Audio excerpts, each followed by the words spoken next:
When we talk, there's so much more going on than just grammar. There are these hidden rules, right? A whole secret layer of meaning that shapes every single conversation we have. And in this explainer, we're going to pull back the curtain on it. For the longest time, linguistics kind of looked at language like a skeleton. It was all about the bones, the words, the structure, what was literally the same. So check out this quote. You have a beggar saying, "I'm hungry," and a kid saying, "I'm hungry," to get out of bedtime. The old school linguist would just say, yep, same sentence. Two identical skeletons. But come on, we know there's more to it than that. What about the flesh and blood? Right? Of course they're not the same. The whole situation, what they mean by it, the social context, it's completely different. And this is where the linguist Del Hymes comes in.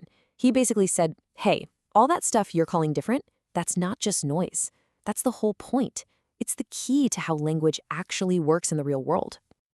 Okay, so let's dive in. And we're going to start with something we all know, or at least think we know, grammar. But you're about to see that the rule books, yeah, they miss most of the story. I mean, think about it. When were grammar books written? They weren't written to describe how you and I actually talk. No, they were written to tell us how we should talk. It was all about pushing one single correct way of speaking. Like the fancy Greek of Homer or classical Chinese. If you spoke any other way, well, you were just wrong. But Hymes, he completely flipped that on its head. He said, let's stop judging and start listening. Instead of this one single rigid norm, he saw language in a community as this beautiful organization of diversity.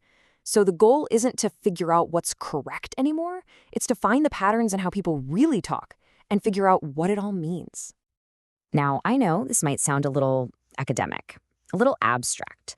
But trust me, a super clever experiment that took place in a bunch of New York City department stores makes this all crystal clear. It's a great story. Okay, so here's the setup. This researcher, William Lavo, he goes into these department stores, some fancy, some not so fancy, and he'd ask a simple question where he knew the answer was always fourth floor. The clerk would answer, and then Lavo would lean in and go, "Excuse me?" pretending he didn't hear. All he wanted was for them to say it again. He was listening for one tiny, tiny change. And what he found was incredible. The first time, in their casual, natural voice, a lot of clerks would say something like, "thoth floor." See how the R is kind of dropped? But the second time, when they thought he was listening closely, they'd switch it up. They'd say it more carefully, "fourth, floor," with that hard R sound. Now, the words are identical, right? But the social meaning, totally different. That little R sound became a signal, a marker of social status. So this whole fourth floor thing is the perfect example of how our words are pretty much always doing two jobs at once. And Hymes gave these jobs names, the two elementary functions of language. Okay, first up is the referential function. This is the simple one, the one we all get. It's the dictionary definition. It's what tells us that hungry means you need food, and dungaree is a type of fabric. Easy peasy. But then there's the stylistic function, and this is the juicy part. This is all about how you say the words. Saying fourth floor instead of fourth floor doesn't change the fact that you're talking about the fourth level of a building. But boy, does it send a social message. It tells people something about you. So, this is the really crucial point. Tiny little features of our speech, things that don't change a word's dictionary meaning at all, can create these huge social contrasts. Think about the word hungry. In English, you can say it with a really strong puff of air on the H. Hungry. That's called aspiration. Now, it's still the same word, but it can change the whole vibe from just a statement of fact to a really insistent demand. It's all in the delivery. Okay, so we have all these little pieces. Pronunciation, word choice, tone. How do they all fit together? Well, this is where Hymes's bigger idea comes in. He built a whole framework he called Ways of Speaking to map it all out. And it really boils down to two main principles. First, you've got rules of co-occurrence. That sounds complicated, but it's not. It's just about how certain features always seem to hang out together to create a recognizable style. Think about baby talk, right? The high-pitched voice, the simple words, the sing-songy tone, they co-occur. They're a package deal. Then you have rules of alternation. This is all about the choices we make. Why do you choose a formal style with your boss, but a totally different informal style with your friends? That switch, that alternation, is packed with social meaning. And what's so powerful about this framework is that it unites all these different things under one roof. Choosing to speak Spanish instead of English in a certain situation, that fits. Using a Southern dialect, that fits too. shifting from formal to informal speech. All of it, the whole shebang, is part of this system. It's all about us making these meaningful choices from a kind of sociolinguistic menu. Okay, but hang on. This is where the idea gets really, really mind-blowing. We've been talking about pronunciation and word choice, but what if this concept applies to the very foundation of language? What if it applies to grammar itself?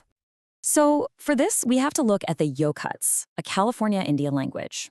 A linguist named Stanley Newman was studying it, and he found something fascinating. He figured out that, according to the rules of the language, he could just keep adding suffixes to a word, making it longer and longer and longer. The words were technically perfect, so he built some of these giant words and showed them to a native speaker.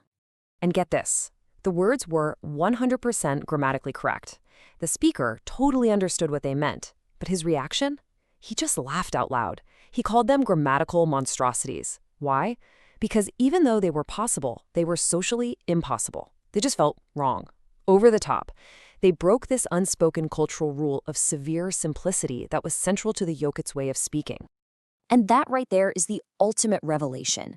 A language's grammar tells you what you can do. It gives you the technical blueprints, but it's the community that decides what's actually acceptable, what feels right. The grammar might give you the tools to build a linguistic skyscraper, but the community style might say, nope, around here, we only build bungalows. So what does this all mean? It means that clean, sharp line we imagine between grammar and style, it's not really there. It's incredibly fuzzy. The rules we follow every day aren't just about being correct. They're about belonging. They're about expressing who we are as a community. In the end, grammar isn't just a set of rules. It's a form of style. Which leaves us with a final question for you. What are the unwritten rules in your world? In your family, with your friends, at your job? What are those invisible lines you draw with your language every single day? Because I guarantee you they're there, hiding in plain sight. And they're telling the world a story about who you are.